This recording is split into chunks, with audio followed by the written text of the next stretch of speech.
Hello everyone guys, आज चाहिँ यहाँ खनिरहेको छौँ। हामी यहाँ बुटोल मणिग्राममा आएको छौँ। यति धेरै खनिसकेको छु म। अझ यहाँ खन्न बाँकी नै छ गाइजी। एक टाली माटो भइसक्यो। प्लम्बरलाई लास्टै दुःख हुन्छ यो खन्न पर्दा। लास्टै खन्न पर्छ यारमा आएको छौँ। फाइनली गाइज हामीले चाहिँ यहाँ सोलिङ गरेर सकाउन लगाएको छौँ। अझ सकेको चाहिँ अझै छैन। अझै यहाँनिर मिस्कट हाल्न बाँकी छ। मिस्कट हालिसकेपछि यहाँनिर ढलाइ गरेर यो पाइपलाई पुर्ने हो। यो नदबोस् भन्नको लागि हो। यो पाइप जस्ताको तस्तै 7 पुस्तासम्म धानुस् भन्नको लागि चाहिँ यसलाई यसरी चाहिँ गर्न लागेको हामीले। यसलाई चाहिँ ढलाइ पनि गर्छौँ। ढलाइ गरिदिइसकेपछि यो पाइपमा केही जात हुन्न। यो स्लोपिङ एकदमै मिलाएको छौँ। हामीले स्प्लिट लेभल पनि राखेको छौँ। यहाँ यता पनि देखाउँछु म। यो खनेको छौँ यहाँनिर पानी आएको हुनाले यहाँनिर अझै त्यहाँ ब्लक गरेर राखेको छौँ। यहाँदेखि उठाएर यो छोडिदिने हो। अनि यो पाइप पानी सुकिसकेपछि अनि त्यस पछाडि बल्ल हाम्रो काम हुन्छ। यतातिर पुरै पानी भरिएको छ, जसले गर्दा चाहिँ हामीले यो यहाँदेखि चाहिँ माथिसम्मको लागि मात्र अहिले चाहिँ काम गर्छौँ।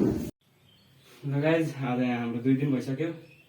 यहाँ यो पानी आएको हुनाले यहाँनिर कामै मिलिरहेको छैन। पानीले लास्टै डिस्टर्ब गरिरहेको छ। मैले कतिपय ठाउँमा भनिरहेको थिएँ नि, मैले आफ्नो साइडमा कहिले पनि मेरो दिमागमा पनि छैन भन्थेँ। मैले एल्गो र ती मेरो दिमागको डिक्सनेरीमै छैन भन्थेँ मैले।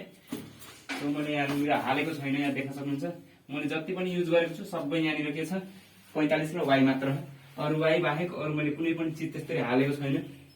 मैले 45 र वाइ हाल्नुको कारण भनेको यो कहिले पनि जाम नहोस् अनि यसमा फोर्स चाहिँ रहिरहोस् भन्नको लागि हो। ल उठाउँ त। म यसको प्लम्बिङ चाहिँ हाम्रो ह्याप्पी होम्सको लागि पनि छ। आज म यहाँ मणिग्राममा आएको। यो के ठाउँ रे यो नाम? शिवपुर। ढाल्नु त, पेल्नु घुमाएर के भयो बास। ल गाइज, हामीले सबै यहाँ 45 युज गरेको छौँ। यो पानी चाहिँ उताबाट उता जाने हो। यो वेस्ट पानी हो। यो हजुरको यो टोइलेटको पानी हो। सेफ्टी ट्याङ्की चाहिँ उता छ र यो भने उता बाहिर फाल्ने हो।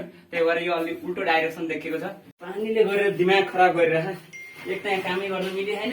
यसको पानी पनि कति आएको यार। यो ढुङ्गाको सुकुन पनि दिन पर्ने। लास्टै गाह्रो छ हौ प्लम्बर हुन नि। मजाक छ, प्लम्बर हुन नि लास्टै गाह्रो हो गाइज। देख्नुभयो यस्तो खन्न पर्छ। ल गाइज, हामी चाहिँ यो मणिग्रामबाट अब चाहिँ यहाँ कपिलवस्तु फर्किँदैछौँ। राति भइसकेको छ। हामी प्लम्बिङ गरेर फर्किँदैछौँ। देख्न सक्नुहुन्छ यो रातिको दृश्य चाहिँ एकदमै राम्रो छ। यो सुनौली टु बुटोल, यो भैरवादेखि बुटोलको जुन यो बाटो छ यो एकदमै राम्रो छ। एकदमै आकर्षक बनाएको छ। यो लाइटिङ देख्न सक्नुहुन्छ। रोड लाइटहरू एकदम पोलमा छ। कति राम्रो भ्यू देखियो, दृश्य देखियो। म चाहिँ भ्लगिङ गर्दै गइरहेको छु। अब राति पनि परिसकेको छ। अब पानी पनि पर्न सक्छ। कालो बादल गरिरहेको छ। त्यही भएर अब हामी पनि अब घर जाँदैछौँ।